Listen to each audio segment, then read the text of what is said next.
And what I'm about to say is going to sound a little bad, but bear with me, there's a good ending. If Ty made my job a lot easier, Kevin's project made it a lot harder. And that's nothing against him. From day one, the components just weren't working. You know, every step forward we took, it seems like there were 2 more obstacles to meet us. But in the end, you know, what stood out to me the most was his perseverance, and you know, no obstacle stopped him, right? Code issue, immediately searching it up, trying to find out what the issue was. And you know, he's gotten a really technical project. He's learned so many new things, and I think you'll be pretty amazed by the things that he covers in it. So, really excited for you guys to see what he's trying to show you guys.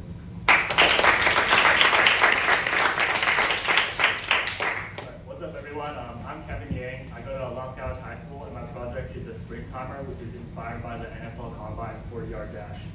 So the reason why I chose this project is because I wanted to get some hands-on experience with engineering, while also getting the opportunity to make my own passion project, because this project has a lot of aspects that relate to some of my personal interests with football and the NFL. Just a brief description of how this works. You guys see like the red shapes that are poking out in front. These are distance sensors, and those are what I'm going to use to start and stop the timer. And you can see on the screen right here, that LCD screen is what's going to use to display the time. So I'll just show you a quick demo. I don't have enough space to run a 40-yard dash, but I'll just use my hands. So I wave my hand across the start. You see it says timing up there. It's kind of hard to see. I don't know. So then I wave past it, and then it ends it. I don't know if you can see that time, but it's 5 seconds. No, I don't know if anyone's timing, but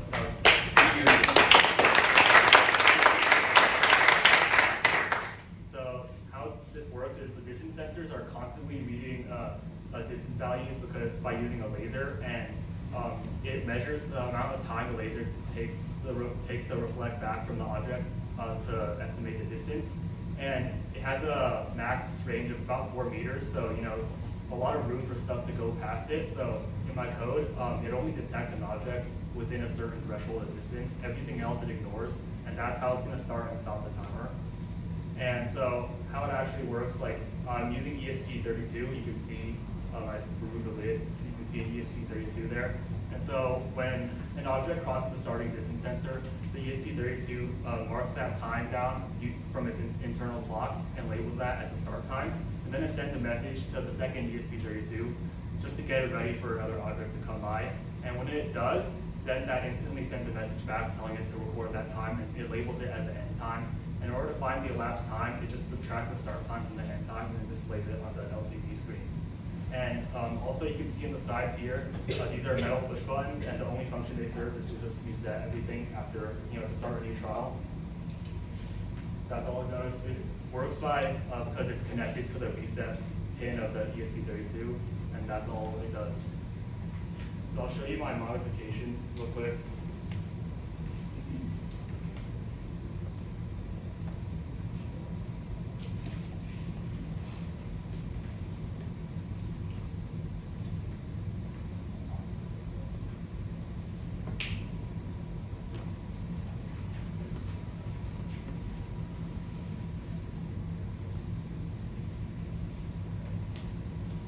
So I have a video showing my modifications. My only main modification was having a way where you can like estimate the distance between the 2 ESP32s that are used in this project, because you know no one wants to like measure by hand like with a bunch of rulers like 40 yards or whatever distance you want. And also not everyone will have access to a football field, so this is just a good way to estimate distance. And you can see like the serial monitor readings right here. That's like me moving it back and forth. And how this works is I use RSSI to estimate the distance between the 2 ESPs, and RSSI is basically the signal strength of Wi-Fi. And so how it works is I have an access point and then a client. The access point sends a Wi-Fi signal, and which the client reads that and gets the RSSI value from that, and then plugs it into an exponential equation, which is used to estimate the distance. So the exponential equation also has 2 other variables you need to keep in mind. One is the measured power, and one is the n variable. The measured power variable is just basically the RSSI value when 2 ESP32s are at a known distance of 1 meter. Generally, it's about -40, but it can obviously change.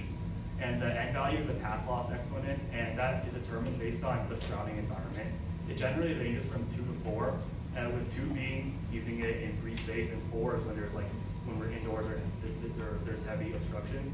And I use 2 because for a 40-yard dash sprint, there's going to be a lot of free space. So yeah, that's why I use 2. And you can see there's a bunch of different columns with a bunch of different values, and that's because RSSI is not really accurate. It's using this is not the most accurate. So I have 3 filters. I have the moving average filter, I have the EMA filter, and the Kalman filter. And all these basically try to make it as accurate as possible. And I think the best one would be the EMA filter because it cares, it like puts more weight into the upcoming values and the newest values.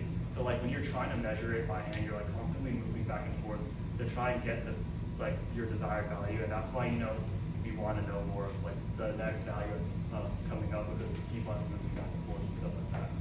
So I ran into a lot of challenges throughout Bootstrap. My biggest one was probably dealing with lots of hardware issues at the beginning of the project. Originally, I used an ESP32S2 and an OLED screen, which are both from SparkFun, and they just didn't work. Like, I couldn't even do stuff. I couldn't get them to communicate, and I couldn't get them to even print on the serial monitor. And the OLED screen just wouldn't turn on no matter what I tried. So because of that, I had to switch to using ESP32 and the LCD screen. And this came with a challenge because I couldn't use any of the provided SparkFun documentation, which basically meant I had to scrap everything and start from scratch.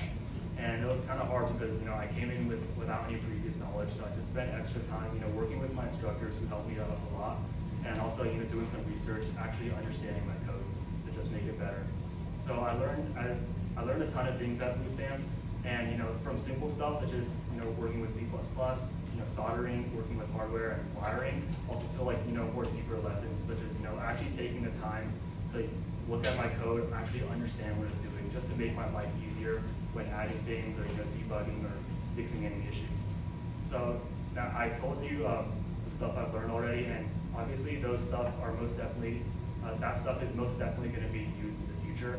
Whether whether whatever career path I want to go into, it's obviously going to help me out a ton. And additionally, through Bootstrap, I also experienced the frustration of something not working, but also the satisfaction of finally getting everything to work. And no matter what I do in the future, that's always gonna be there. Thank you.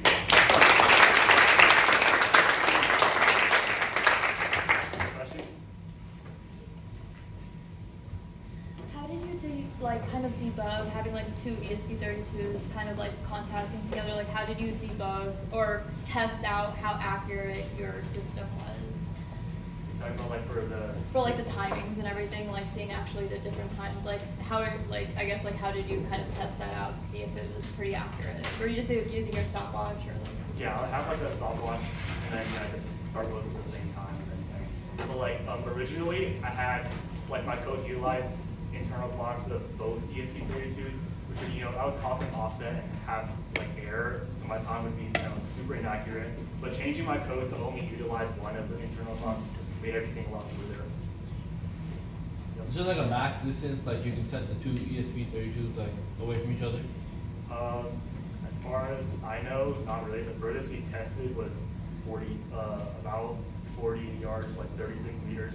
I tried testing it outside earlier this week, and that worked perfectly. Besides issues with laser, from the distance sensor, it was able to communicate.